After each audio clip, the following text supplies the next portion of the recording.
Tuhan, kita akan masuk firman Tuhan pagi hari ini. Namun sebelumnya kita bersatu dalam doa. Bapa di surga, terima kasih Tuhan buat pagi hari ini boleh kami beribadah sekalipun melalui online ya Tuhan. Urapi hamba-Mu, urapi setiap jemaat kami yang di rumah-rumah ya Tuhan, sehingga firman-Mu pagi hari ini memberkati kami ya Tuhan. Terima kasih Bapa di surga, terpuji nama-Mu. Dalam nama Tuhan Kristus kami bersyukur dan berdoa. Haleluya. Amin. Puji Tuhan Bapak Saudara, mari kita buka firman Tuhan dari kitab Filipi 4 ayat 4 sampai 9. Saya akan bacakan Bapak Saudara dengan baik-baik. Saya mulai ayat 4. Bersukacitalah senantiasa dalam Tuhan. Sekali lagi kukatakan, bersukacitalah. Hendaklah kebaikan hatimu diketahui semua orang. Tuhan sudah dekat. Janganlah hendaknya kamu khawatir tentang apapun juga, tetapi nyatakanlah dalam segala hal keinginanmu kepada Allah dalam doa dan permohonan dengan ucapan syukur. Damai sejahtera Allah yang melampaui segala akal akan memelihara hati dan pikiranmu dalam Kristus Yesus. Ayat 8. Jadi akhirnya saudara-saudara, semua yang benar, semua yang mulia, semua yang adil, semua yang suci, semua yang manis, semua yang sedap didengar, semua yang disebut kebajikan dan patut dipuji, pikirkanlah semuanya itu. Ayat 9. Dan apa yang telah kamu pelajari, dan apa yang telah kamu terima, dan apa yang telah kamu dengar, dan apa yang telah kamu lihat padaku, lakukanlah itu, maka Allah sumber dan sejahtera akan menyertai kamu. Dan jemaat Tuhan yang saya kasihi, dari tema khotbah saya pagi hari ini adalah rahasia mengatasi kekhawatiran. Kekhawatiran adalah wabah yang melanda bangsa-bangsa pada hari ini, khususnya sebagai kita bangsa Indonesia.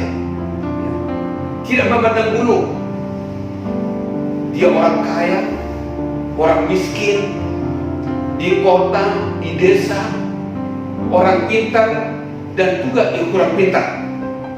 Karena tidak ada orang bodoh, hanya ada pintar dan kurang pintar. Bapak Saudara, seringkali kita khawatir mengenai apa Bapak Ibu? Sampai dari firman Allah ada beberapa hal yang mau kita khawatir. Yang pertama, masa depan kita. Yang kedua, tentang kesehatan. Yang ketiga, bagi keluarga, khawatir masalah jodoh atau teman hidup. Yang berikutnya, pekerjaan. Setelah COVID-19 terjadi bangsa kita ini mulai bulan Maret yang lalu, saudara, banyak orang yang kehilangan lapangan pekerjaan.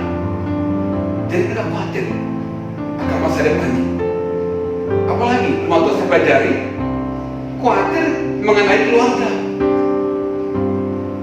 Itu di dalamnya ada suami, istri, dan anak. Khawatir juga tentang pelayanan. Dan banyak lagi tantangan-tantangan yang kita hadapi, Bapak. Jemaat Tuhan,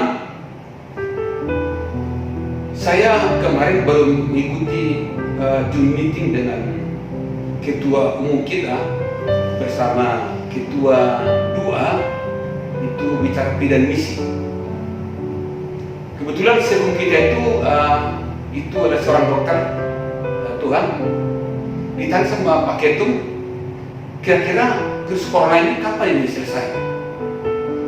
Pak Sekung Gibin berkata bahwa itu akan selesai ketika diserahkan untuk kali kedua. Bangsa Tuhan, apa yang dikatakan oleh pemerintah kita, Pak Presiden kita Pak Jokowi, supaya kita hidup berdampingan dengan virus corona. Terus Tuhan, disinilah mulai kita berpikir apa yang pemerintah katakan, kita masuk ke new normal. Kalau gereja mengambil di situ, diartikan kita harus memiliki paradigma yang baru. Saudara Tuhan, bahwa hari-hari ini kita mungkin selama ini kita dibatasi oleh tembok gereja. Tetapi hari ini melalui apa yang terjadi di bangsa kita, saudara, melalui virus ini, sehingga gereja itu jemaat Tuhan ada di rumah-rumah. Dalam arti bahwa gereja itu bukan lagi dibatasi oleh tembok. Dan mau tidak mau, saudara Tuhan, mulai bulan Maret kemarin pertengahan, firman Tuhan sudah kita dengar melalui live streaming, melalui online, dan ternyata Tuhan bawa kita sekarang ini ke hal yang baru. Dalam arti bukan lagi kita khotbah mengikuti ibadah secara offline, tetapi dengan cara online, Tuhan. Dan ternyata di beberapa sisi, Tuhan, ini adalah cara Tuhan bagi kita, sehingga pemikiran itu yang dulu mungkin terbatas karena tembok gereja, karena sinode, sekarang melalui medsos hari-hari, Pak. Dan jemaat Tuhan kita juga tidak boleh ketinggalan. Kita belajar tentang IT, medsos hari-hari ini, supaya kita bisa bermakanan rohani melalui live streaming dan online, maksudnya Tuhan. Kita belajar melalui anak kita, itu namanya bicara tentang di normal.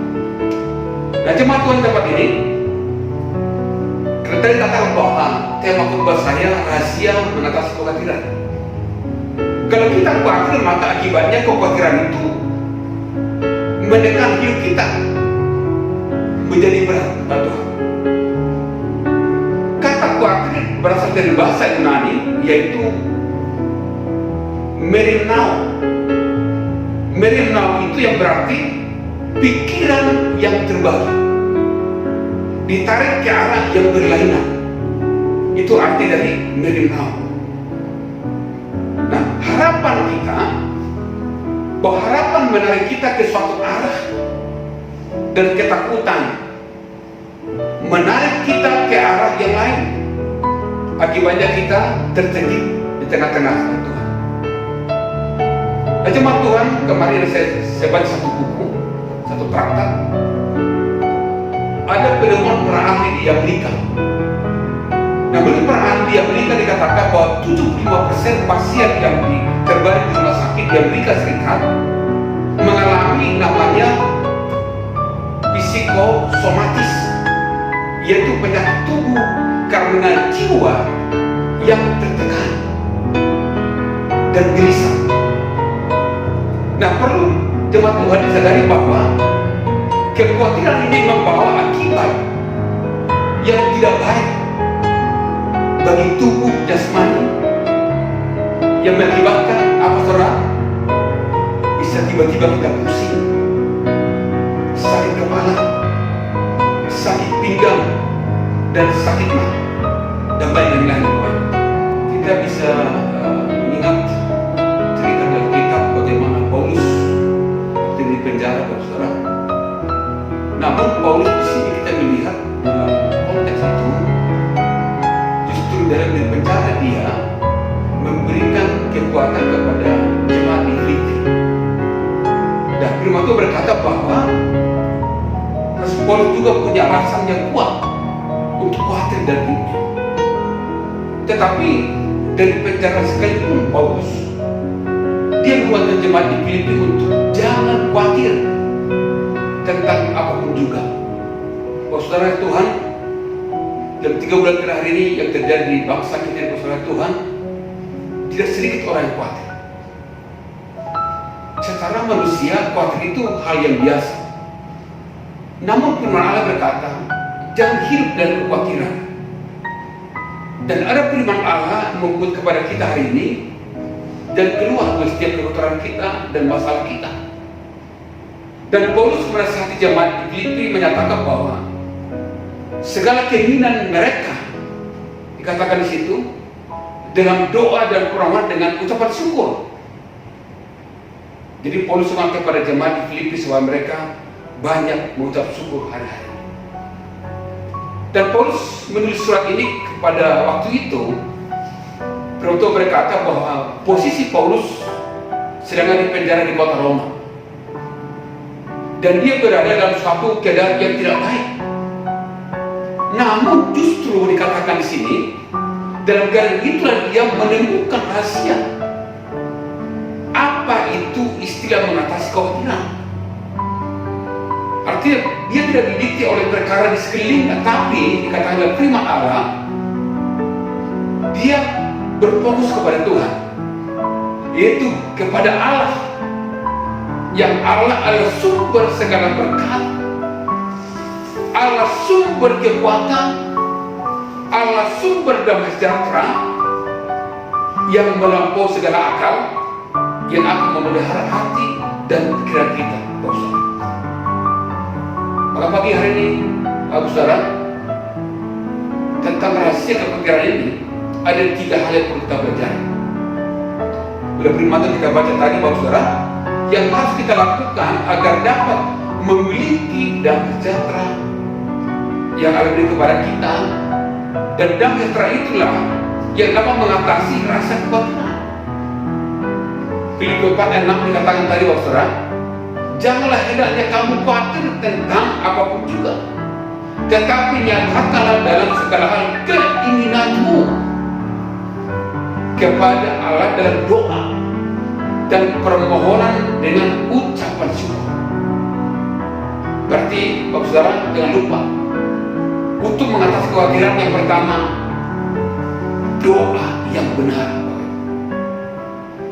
Pada saat kita khawatir, saat khawatir itu datang kepada kita, saudara, dalam diri kita, dalam rumah tangga kita, langkah yang pertama perlu kita ambil adalah datang kepada Tuhan dalam doa, permohonan dan ucapan syukur. Tuhan mau kita datang kepada Dia, tersungkur di kaki Yesus. Ketika tersungkur di kaki Yesus, maka kita merasakan jamahan Allah bagi kita. Karena Dialah Allah yang peduli, dan Dia Allah yang sanggup mengatasi setiap persoalan demi persoalan saudara saya. Kitab Yakobus 5:16 berkata, doa orang yang benar bila yakin didoakan sangat besar kuasanya. Artinya, saudara, jangan pernah berhenti berdoa, karena kuasa doa yang membuat Tuhan turun tangan dan menolong kita. Jadi kita berdoa, sering saya katakan, saudara, itu istilah saya, doa kita bisa menggetarkan hati Tuhan. Jadi kita berdoa membuat hati Tuhan melihat kepada kita, dan Tuhan turun tangan untuk menolong saudara saya. Jadi yang pertama adalah mengatasi kekhawatiran, doa yang benar. Yang kedua, Filipi 4 ayat 8. Jadi akhirnya saudara-saudara, semua yang benar, semua yang mulia, semua yang adil, semua yang suci, semua yang manis, semua yang sedap didengar, semua yang disebut kebajikan dan patut dipuji, dikatakan di sini, garis bawah, saudara, Filipi 4 ayat 8, pikirkanlah semuanya itu. Apa yang kita pikirkan? Ya yang tadi, yang mulia, yang adil, yang suci, yang manis, yang sedap didengar, semua yang disebut kebajikan dan patut dipuji. Di rahasia kedua, mengatasi rasa kekhawatiran kita, saudara, ingat, pikiran yang benar. Cara pikir yang salah juga menyebabkan rasa khawatir. Maka kita dan salah berpikir yang benar dengan firman Allah. Nah, cara pikir yang salah juga menyebabkan rasa khawatir. Karena itu kita harus bisa menjaga pikiran kita. Kitab Ayub 3:25, demikian firman Tuhan, saudara, karena yang kutakutkan itulah yang menimpa aku, dan yang kucemaskan itulah yang mendatangi aku. Berarti ini tergantung bagaimana pikiran kita. Kita harus pikiran kita benar, positif, dan Tuhan. Maka dikatakan di sini, bisa kita kalahkan rasa khawatir kita. Jadi firman Tuhan ini memberitahukan kepada kita hal-hal yang harus kita pikirkan, saudara, sehingga kita bisa mengatasi rasa khawatir kita. Salah satu, katakan tadi, yang benar, yang mulia, yang adil, yang suci, manis, semua yang sedang didengar, yang disebut kebajikan Allah. Jemaat Tuhan di Kidul Bahasa Gelis, sebagai orang manusia Allah. Bukan berarti kita tidak pernah mengalami rasa khawatir, ketakutan. Namun ketika kekhawatiran terjadi, berarti kata kita pagi hari ini, itu tidak membuat kita menjadi tertekan, karena pikiran kita tetap tertuju kepada Kristus, tertuju kepada pertolongan Allah. Karena ada kuasa Allah dan pertolongan Allah yang diberikan kepada kita. Mari fokus kita kepada Tuhan. Kenapa Paulus katakan demikian? Kita tahu jelas, sebesar apapun masalah kita harus berkata, sebesar apapun masalah, tapi Yesus lebih besar daripada masalah. Ketika kita memandang kepada Kristus, masalah yang besar menjadi kecil, karena kita memandang kepada Allah. Kita Mazmur 115, kita Mazmur 119 ayat 105. Demikian firman Tuhan. Besarlah ketenteraman pada orang-orang yang mencintai Tuhanmu. Tidak ada batu sandungan bagi mereka. Jadi katakan di sini, ketenteraman kita akan menjadi besar kalau kita mencintai orang Tuhan atau mencintai Tuhan. Ini yang kedua sama Tuhan. Dan yang ketiga, di Filipi 4 ayat 9 tadi kita baca sama-sama. Dan apa yang telah kamu pelajari, dan apa yang telah kamu terima, dan apa yang telah kamu dengar, dan apa yang telah kamu lihat padaku, katakan, lakukanlah itu. Lakukanlah itu. Maka Allah sumber damai sejahtera dikatakan akan menyertai kamu. Di poin ketiga, mari hidup kita benar dengan Tuhan.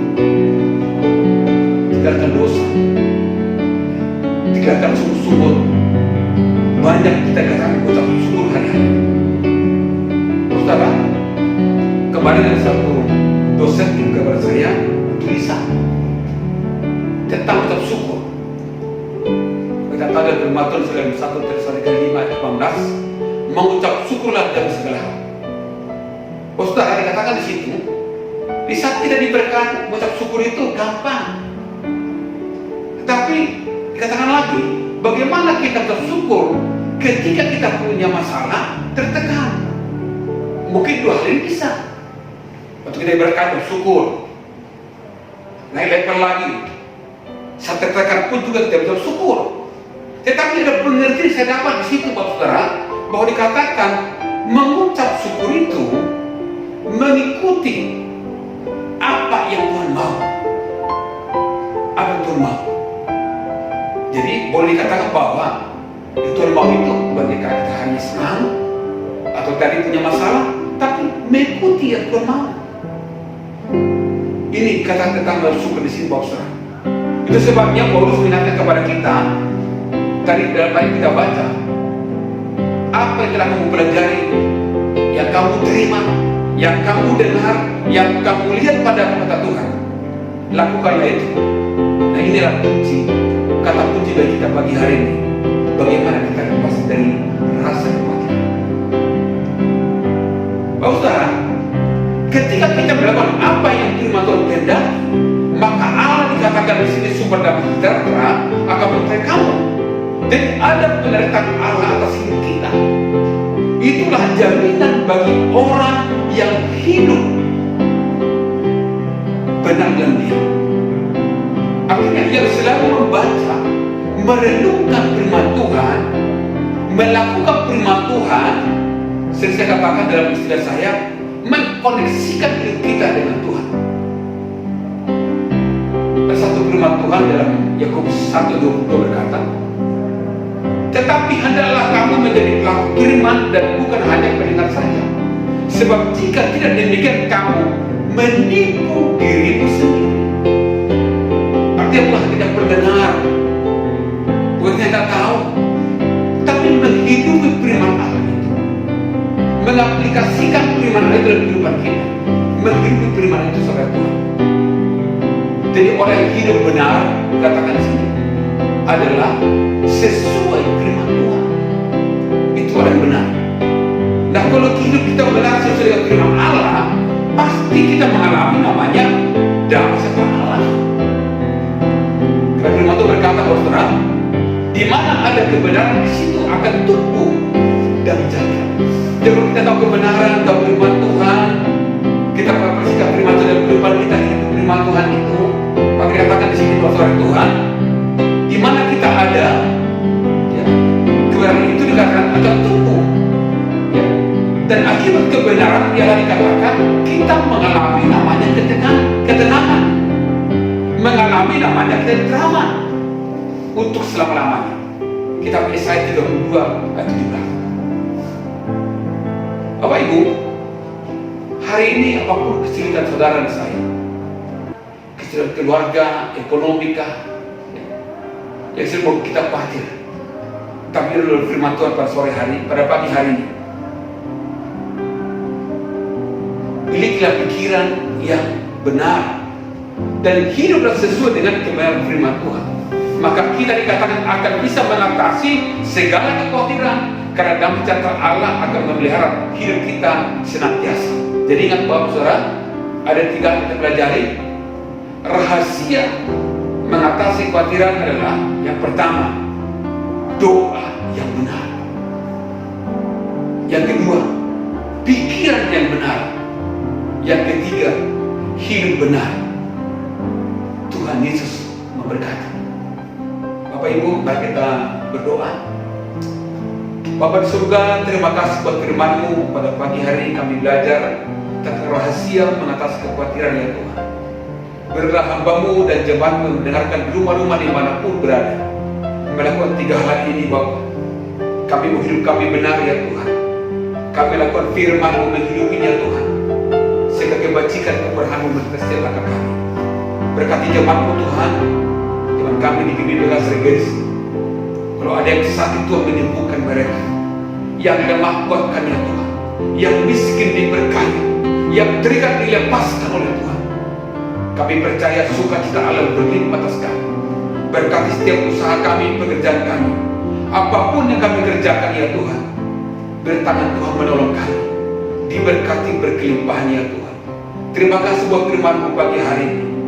Terima kasih ya Tuhan, dan sepanjang minggu ke depan, di mana kami bekerja berkarya, Tuhan beserta dengan kami. Tuhan memberkati kami Bapak, sehingga Tuhan tujuan hidup kami diberkati menjadi berkat. Terima kasih bersyukur. Kami juga bersyukur untuk persembahan yang jemaat berikan pada pagi hari ini. Seberapa yang mereka berikan ya Tuhan, itu datangnya daripada Tuhan. Kiranya Tuhan berkati mereka dengan berlimpah-limpah. Terima kasih bersyukur, terpuji nama-Mu. Dalam nama Kristus kami bersyukur dan berdoa. Mari jemaat Tuhan, kita akhiri ibadah kita pada pagi hari ini. Mari terimalah berkat yang berlimpah dari Bapa surga. Biarlah berkat daripada Allah Bapa, kasih karunia daripada Tuhan Yesus Kristus, dan persekutuan yang manis dengan Roh Kudus akan menyertai saudara mulai pagi hari ini sampai selama-lamanya. Yang percaya sama-sama katakan amin.